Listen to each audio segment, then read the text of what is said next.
তিনটি বদভ্যাস ছাড়লেই আপনি ধনী হয়ে যাবেন। এই তিনটি ব্যাড কোয়ালিটি যদি আপনি ছাড়তে পারেন, আমি একদম সাবধানতার সাথে আপনাদেরকে বলতেছি, এই তিনটি বদভ্যাস ছাড়েন আজকে থেকেই, কালকে থেকে দেখবেন আপনার সবকিছুতে বরকত হয়ে গেছে ইনশাআল্লাহ। সবকিছুতে রহমত আর আল্লাহ তাআলার একটা করুণা আছে। এত কিছুতে দেখেন সংসারের মধ্যে বরকত নাই, অভাব অনটন লেগেই থাকে, একটার পর একটা অশান্তি লেগেই থাকে, কখনো সন্তান অসুস্থ, বিবি অসুস্থ, একটার পর একটা শুধু ঝামেলা আছে। তারপর ব্যবসার মধ্যে বারাকা নাই, ব্যবসার মধ্যে বারাকা নাই, ফসল করছেন, ফসলের মধ্যে ফসলের জমিও আপনার ওইভাবে হচ্ছে না, অর্থাৎ কোনো কিছুতে বরকত নাই। আপনি যে আপনার মনে হয় যে আমি যেটা দিই ওইটাই মনে হয় শেষ, অর্থাৎ আমি যেটাতে হাত দিই ওইটাই মনে হয় শেষ, আপনার এরকম একটা কাজ করে। এই জন্য এই তিনটি বদভ্যাস যদি আপনি ছাড়তে পারেন, তিনটি বদভ্যাস ছাড়তে পারলেই আপনি ধনী হবেন ইনশাআল্লাহুল আজিজ। বুখারী শরীফের হাদিসে যে কোনো একটা কারণ, বুখারী শরীফের হাদিসে এসেছে যে কোনো একটা কারণ থাকে তার বরকত চলে যায়।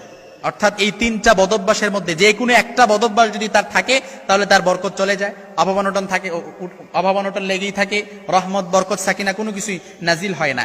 এক নাম্বার, আপনি একটু মিলায় নেন, একটু মিলায় নেন আপনার ভেতরে আছে কিনা, আপনার ফ্যামিলির কোন সদস্যের ভেতরে এটা আছে কিনা। এক নাম্বার যেটা বলবো সেটা হচ্ছে মিথ্যা কথা বলা।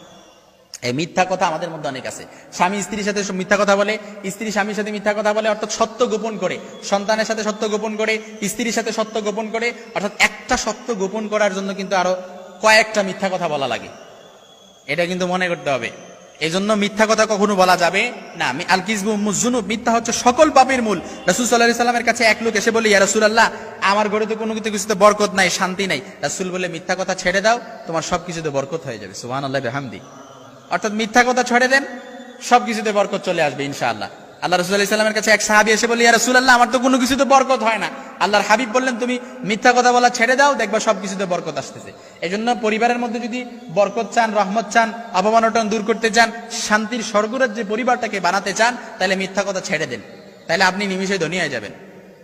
আপনার ভেতরে সবকিছু যদি আপনি মিথ্যা কথা বলা ছেড়ে দিতে পারেন, ইনশাআল্লাহুল আজিজ আল্লাহ তাআলার রহমত চলে আসবে। এটা কিন্তু একেবারে পরীক্ষিত। দুই নাম্বার যেটা, সেটা হচ্ছে আল্লাহর রিজিকের সাথে বেয়াদবি করা যাবে না। প্রিয় ভাইরা আমার, একটু খেয়াল করে বুঝেন, আল্লাহর রিজিকের সাথে অনেকে বেয়াদবি করি, অপচয় করি। লাইন শাকারতুম লাযীদান্নাকুম ওয়া লাইন কাফারতুম ইন্না আযাবি লাশাদীদ। আল্লাহর হাবিব সাল্লাল্লাহু আলাইহি সাল্লাম বলেন, কেউ যদি আল্লাহ রাসূল সাল্লাল্লাহু আলাইহি সাল্লামের মাধ্যমে আল্লাহ তাআলা জানায় দিলেন, যারা নিয়ামতের শুকরিয়া আদায় করে তাদের নিয়ামত আল্লাহ তাআলা বাড়িয়ে দেয়, আর যারা নিয়ামতের অশুকরিয়া আদায় করে তার আল্লাহ তাআলা তাদের নিয়ামত সংকুচিত করে দেয়, কমিয়ে দেয়। এজন্য আমাদের চাই চাই স্বভাব। 1 টাকা থাকলে 2 টাকা যায়, 5 টাকা থাকলে 10 টাকা যায়, তারপর 10 টাকা থাকলে 20 টাকার মালিক হতে চাই। যে 1 তলা বিল্ডিং এর মালিক আছে ও 2 তলা বিল্ডিং এর মালিক হতে চায়। অর্থাৎ চাই চাই স্বভাব। হাত্তা জুরতুমুল মাকাবির, কবরের মাটি ছাড়া এই আমাদের জিহ্বাটারে কোনো কিছু দমায় রাখতে পারবে না। এজন্য চাই চাই স্বভাব বাদ দিয়ে আমাদের চিন্তা করতে হবে, একটু শুকরিয়া আদায় করতে হবে। লাইন শাকারতুম লাযীদান্নাকুম ওয়া লাইন কাফারতুম ইন্না আযাবি লাশাদীদ। এজন্য আমরা যদি শুকরিয়া আদায় করি, অপচয় না করি, আল্লাহ রাসূল সাল্লাল্লাহু আলাইহি সাল্লাম এবং আল্লাহ তাআলা বলেন যে যার মধ্যে অপচয় আছে তার মধ্যে কোনো বরকত থাকে না, কোনো রহমত থাকে না, এবং সে কখনো টাকা পয়সা ওগুলোর মধ্যে বরকত থাকবে না। আপনি টাকা পয়সা ইনকাম করতেছেন কিন্তু বরকত নাই, কারণ আপনি অপচয় করতেছেন। এই অপচয় করার প্রবণতা আমাদের মা বোনদের মধ্যেও দেখা যায়। অনেক সময় লাইটের সুইচ অন করে রাখে, গ্যাস দিয়ে তারপর অন করে রাখে, গ্যাস দিয়ে কাপড়ও শুকায়, অনেক সময় দেখা যায়। সাবধান, এই অপচয় করার মন মানসিকতা দূর করতে হবে। তারপর আল্লাহ রাসূল সাল্লাল্লাহু আলাইহি সাল্লাম খুব চমৎকার ভাবে বলেছেন, 3 নাম্বার যে ব্যাড কোয়ালিটি, সেটা হচ্ছে আমাদেরকে নামাজে অবহেলা করা যাবে না। এই নামাজে অবহেলা আমাদের মধ্যে অনেকের আছে। নামাজে আমাদের মা বোনদের মধ্যে বেশি দেখা যায় নামাজের প্রতি অবহেলা।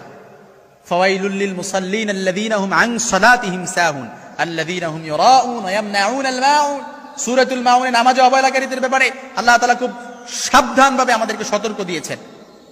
এজন্য নামাজে অবহেলা করা যাবে না। নামাজের সময় এসে তো নামাজ পড়ে ফেলেন।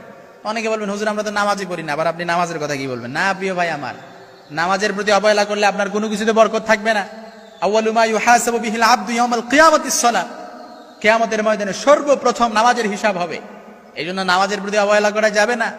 নামাজের প্রতি একদম আমাদেরকে পুঙ্খানুপুঙ্খভাবে নামাজ আমাদেরকে সময় মতো আদায় করতে হবে। আমাদের মা বোনদেরকেও জানায় দিবেন। তারা অনেক সময় দেখা যায় কাজের ফাঁকে কখন যে নামাজের সময় চলে যায় তারা এটা টেরও পায় না।